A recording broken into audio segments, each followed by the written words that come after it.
お姉ちゃんが来た。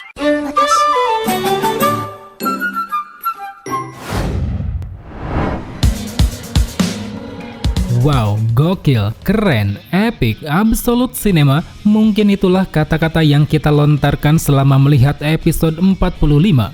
Episodenya benar-benar menyajikan sesuatu yang sangat berbeda dari manga. Mau itu dari segi plot, lore cerita, maupun koreografi pertarungan, semuanya dikemas ulang dengan nuansa yang jauh lebih epic. Apalagi berbicara soal kualitasnya, menurutku episode 45 adalah episode terbaik di antara episode-episode sebelumnya. Karena kalau kita perhatikan, episode ini memiliki struktur babak yang begitu dinamis. Setiap babaknya mampu dieksekusi dan dihantarkan dengan sangat baik, terutama di bagian akhir yang menjadi gongnya, di mana kita ditunjukkan dengan scene penuh emosi yang diiringi oleh lagu Rasen. Jadi, terima kasih untuk Tite Kubo beserta semua staf yang telah memberikan tontonan super duper epic. Sebab di sini tak hanya materi baru yang mereka pikirkan, kualitas animasinya juga mereka tingkatkan, baik dari segi angle kamera yang memperlihatkan berbagai varian lensa, dari segi pergerakan gambar yang memadukan pergerakan cepat dan pergerakan lambat, dari segi sound effect yang jauh lebih terasa, maupun dari segi musik yang menghadirkan musik-musik lawas dengan aransemen baru. So, teman-teman, untuk mengetahui apa saja yang ada di episode spesial ini, mari langsung saja kita masuk pada ulasan breakdown anime Bleach Arc Thousand Year Blood War.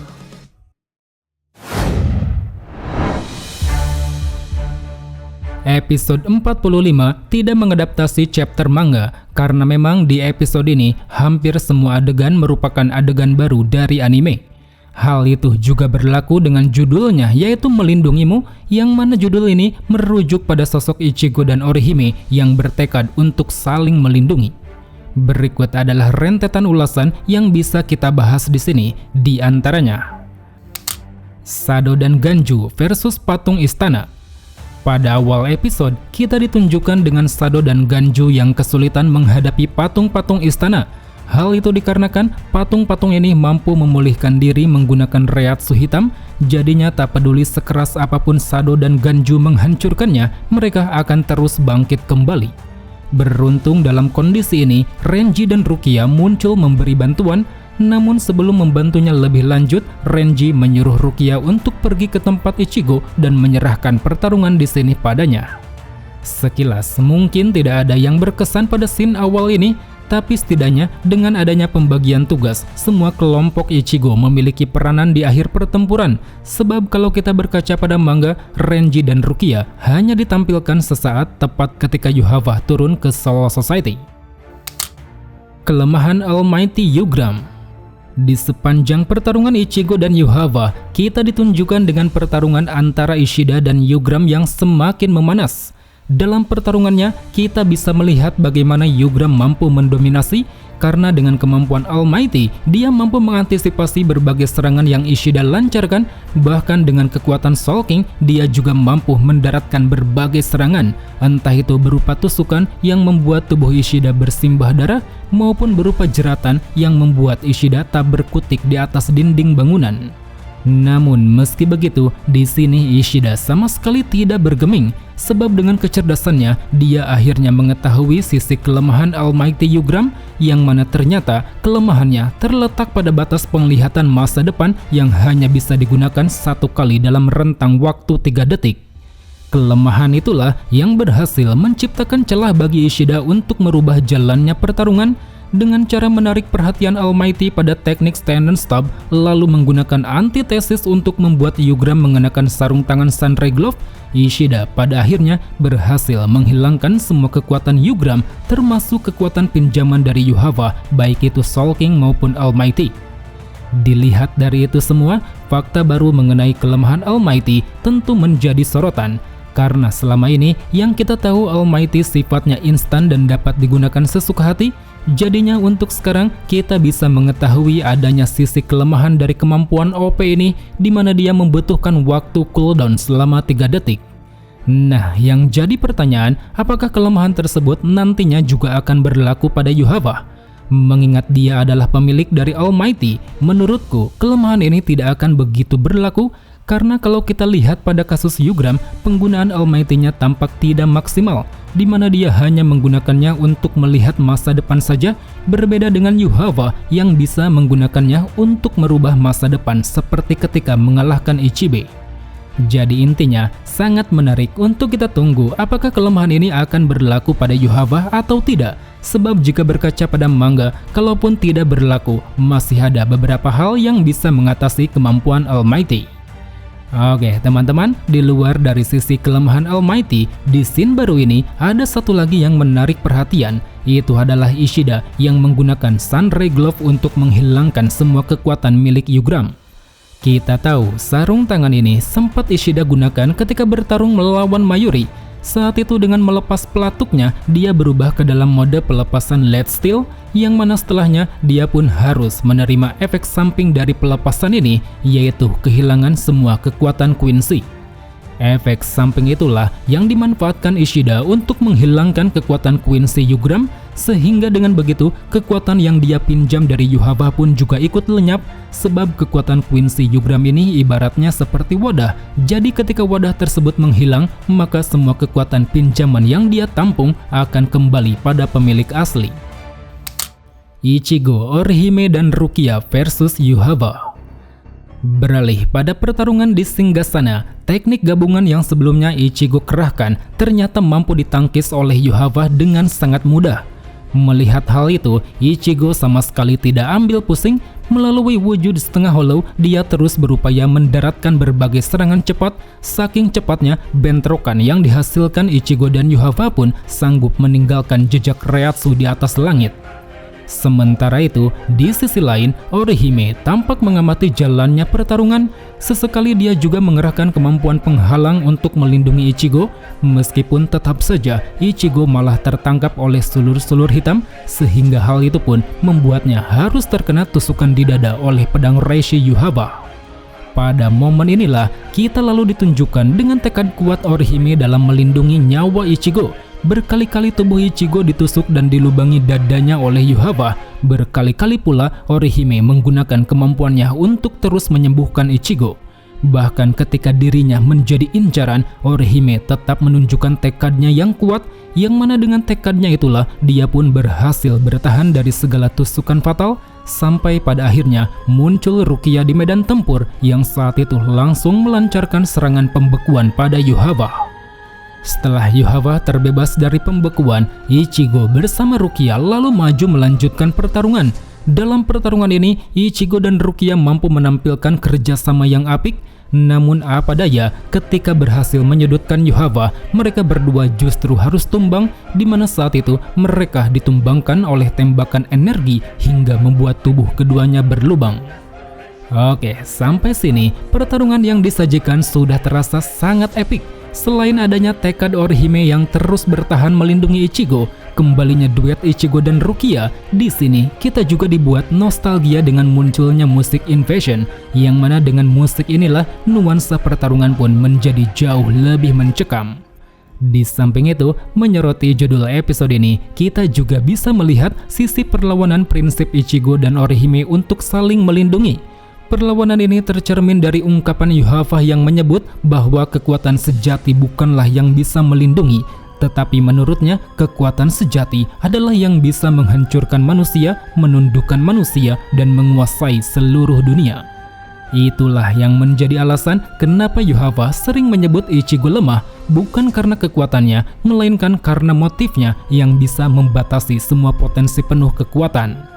Hal itu pun tentu semakin mempertegas bahwa Yuhava adalah sosok villain sejati, di mana dia tidak akan mempedulikan apapun untuk bisa mencapai sebuah tujuan. Bankai baru Ichigo. Ini dia scene yang menjadi menu utama di episode 45, apalagi kalau bukan di reveal-nya kekuatan bankai baru Ichigo. Scene-nya sendiri diawali dengan Yuhava yang hendak meninggalkan medan pertarungan. Namun sebelum dirinya melangkah pergi, tiba-tiba saja langit menjadi gelap dengan dihiasi gerhana bulan merah. Pada momen inilah, secara mengejutkan Ichigo mengucapkan kata bankai, dan setelahnya dia pun muncul dari kegelapan dengan wujud transformasi baru, di mana wujudnya ini dilengkapi oleh Shakusho terbuka, pedang tunggal dengan ujung yang lebar, tanduk hollow yang bertambah menjadi 2, dan yang paling mencolok adanya hiasan rantai darah di sekitar anggota tubuh. Gokil sih, baru menampilkan transformasi saja Ichigo sudah farming aura, apalagi visual yang ditunjukkan juga terasa sangat mencekam, membuatnya sekilas mirip seperti sosok dewa. Dan hal itu pun sangat berbeda dari manga yang wujudnya hanya merubah pedang bahkan langsung patah. Terlepas dari perbedaan ini, untuk kemampuan Bankai baru Ichigo bisa kita lihat pada scene selanjutnya melawan Yuhava. Terlihat saat itu ketika Yuhava melancarkan rentetan tembakan energi, Ichigo dengan sangat mudah menangkisnya menggunakan rantai darah. Bahkan tak hanya itu, di sini Ichigo lalu menyerang Yuhava secara beruntun, dari mulai melesat sangat cepat tanpa disadari siapapun, menghasilkan 2 tebasan dalam satu ayunan pedang, mengelabui Yuhava dengan kloningan Reiatsu, mematahkan pedang Reishi dalam adu bentrokan, menghindari semua tembakan energi dengan presisi, menciptakan kembali kloningan Reiatsu dalam jumlah banyak, menyerbu Yuhava dengan kloningan Reiatsu, sampai akhirnya melancarkan serangan pamungkas Getsuga Tensho, di mana kali ini tekniknya berdampak sangat masif hingga menciptakan bulan sabit hitam di atas istana. Gimana tanggapan kalian dengan scene baru satu ini? Jujur, aku pribadi tidak bisa berkata-kata. Pertarungannya dibalut dengan begitu epik, keren, dan memuaskan, sangat patut untuk kita apresiasi mahakarya ini dengan kalimat absolute cinema. Kemudian terkait Bankai baru Ichigo, ternyata Bankai ini memiliki nama yang tertera pada eye catching. Di sana dijelaskan bahwa namanya adalah rantai darah Ichigo. Wujud ini tercipta dengan membangkitkan darah hollow yang tertidur, yang mana kekuatannya berada pada level dimensi berbeda, baik dari segi Reiatsu, kecepatan, maupun seluruh fungsi tubuhnya. Menilik dari itulah, banyak orang menganggap bahwa Bankai ini bukan true Bankai Ichigo, melainkan hanya sekedar variasi lain yang bankainya didominasi oleh kekuatan hollow. Hal itu pun didukung dari kebiasaan Ichigo yang selalu mengucap nama Bankai Tensa Zangetsu, seperti yang terjadi pada manga ketika Zanpakutonya berubah menjadi pedang tunggal dengan ujung bilah tajam. Jadi berdasarkan itu, ada potensi jika kedepannya akan ada variasi lain dari Bankai Ichigo. Secara kita tahu, Ichigo memiliki banyak sekali sumber kekuatan dan tidak menutup kemungkinan nantinya akan ada versi Bankai Quincy, versi Bankai Shinigami, ataupun versi gabungan yang akhirnya membentuk true Bankai Ichigo. Yuhava versus 2 Bankai. Setelah menerima serangan masif dari Getsuga Tensho, tubuh Yuhava saat itu hampir mengalami kehancuran. Akan tetapi, dengan kekuatan Soul King yang dimilikinya, Yuhava mampu bangkit kembali. Bahkan di sana, dia juga mulai serius untuk menjalani pertarungan. Hal itu pun dibuktikan dari rentetan tembakan energinya yang membuat Ichigo tumbang, disusul oleh serangan sulur hitamnya yang membuat Orihime terhempas ke udara. Beruntung pada situasi terdesak ini, Rukia segera memberi bantuan dengan melepas Bankai Haka no Togame. Saat itu dia mampu membekukan Yuhava, sehingga hal itu pun membuatnya berhasil memberi celah pada Ichigo untuk kembali mendaratkan serangan Getsuga Tensho. Namun secara mengejutkan, setelah teknik Getsuga Tensho dikerahkan, Orihime melihat pemandangan yang sangat mengerikan. Terlihat di balik kepulan asap kabut es, tubuh Rukia tampak sudah tertancap pedang Reishi. Begitupun Ichigo, dia terbaring di bawah kaki Yuhava dengan tubuh yang sama-sama tertancap oleh pedang. Terlepas dari scene-nya yang tak kalah menarik, yaitu dimunculkannya kembali Bankai Rukia, di sini kita juga bisa melihat betapa kuat dan besarnya kekuatan Yuhava. Karena dalam pertarungannya, Yuhava masih unggul meski dihadapkan pada 2 Bankai sekaligus. Padahal di sana dia hanya menggunakan separuh kekuatan, sebab separuh kekuatannya lagi tengah digunakan oleh Yugram. Melihat hal itu, kita pun dibuat penasaran dengan cara apa Yuhava dikalahkan. Apakah akan sesuai dengan manga, ataukah akan ada faktor-faktor lain yang menjadi penyebab kematiannya? Pengorbanan Orihime. Di saat Ichigo dan Rukia tumbang, Shin lalu menampilkan kondisi Orihime yang dilanda keputusasaan, di mana dia merasa jika kekuatannya tidak banyak membantu mereka di dalam pertarungan. Di tengah rasa frustasinya ini, Orihime kemudian perlahan bangkit sambil menghampiri Yuhava dengan tubuh yang lemas. Dia pun memanggil 6 roh dari jepit rambut, dan secara mengejutkan, ke-6 rohnya ini saat itu berhasil menolak rentetan tembakan energi milik Yuhava. Dari sanalah kita lalu ditunjukkan dengan potensi penuh penolakan Shun Shun Rika. Melalui penggabungan keenam rohnya, dia mampu menciptakan penghalang untuk meluncurkan diri ke arah Yuhava, dan setelah berada di dekatnya, Orihime segera melakukan penolakan yang sangat kuat. Hal itu diawali dengan membentuk cahaya terang di atas kepala, yang mana ketika dilepaskan, cahaya itu pun langsung meluas menerangi seisi ruang singgasana, sampai-sampai hal itu pun membuat dirinya bersama Yuhava menghilang seolah-olah eksistensi keberadaannya ditolak. Apa yang dilakukan Orihime ini tentu di luar perkiraan kita semua. Bagaimana bisa dia yang seorang penakut, dia yang selalu berlindung di belakang, dan dia yang dicap sebagai beban, kini rela mengorbankan nyawa demi bisa melindungi. Hal itulah yang menurutku membuat Orihime sangat pantas untuk menjadi MPV di episode ini.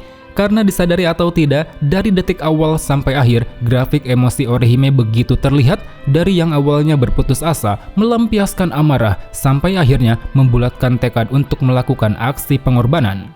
Apalagi aksi pengorbanannya juga diiringi lagu ending berjudul Rasen, yang mana lagu ini tampak diaransemen ulang dengan nuansa yang lebih emosional. Dengan diiringi lagu inilah, scene pengorbanan Orihime menjadi jauh lebih berkesan, membuat kita pun ikut hanyut pada kelembutan sosok Orihime. Jadinya tidak salah jika lagu Rasen dijadikan sebagai lagu ending, karena selain memiliki melodi kuat, lagu ini juga membawa nuansa hangat yang begitu cocok untuk menggambarkan sebuah perpisahan. Maka dari itu, menurutku scene pengorbanan Orihime adalah salah satu scene terbaik yang paling kupavoritkan. Karena scene-scene seperti inilah yang paling kusuka, rasanya mirip seperti scene akhir Tenkinoko yang terjun dari atas langit, ataupun scene lomba parkour di film Bubble yang cutscene-nya memadukan irama musik, dialog, dan sound effect. Jadi buat teman-teman, kalau ada rekomendasi tontonan yang punya cutscene seperti ini, bisa tulis di kolom komentar. Oke, terlepas dari semua rasa kagumku pada scene akhir ini, ada satu hal yang cukup mematahkan di sini, yaitu terkait kematian Orihime. Jika merujuk pada manga, kematian Orihime memang sangat mustahil untuk diwujudkan, karena kita tahu dia nantinya akan menikah dengan Ichigo dan memiliki seorang anak bernama Kazui.